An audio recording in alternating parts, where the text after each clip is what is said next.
Szedł Francik do spowiedzi, no wszystkie grzechy tam powiedział, no już myślał, że zakończył, a ksiądz mu tak jeszcze na koniec zadał pytanie: Francik, a ty przypadkiem nie odwiedzasz tych naszych parafianek lekkich obyczajów?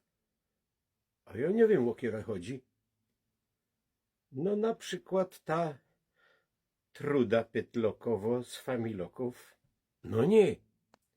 A po ta Hilda Furgołowo z przystanku, no nie.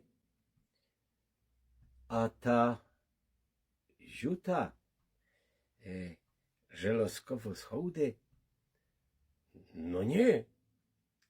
No, spowiedź się skończyła, rozgrzeszenie jakieś tam dostał, a pod kościołem na niego już chłopcy czekali. No i się go pytają: co ci tam dał za pokuta? Kurde, powiem, że nie mało, ale w ogóle nie żałuję.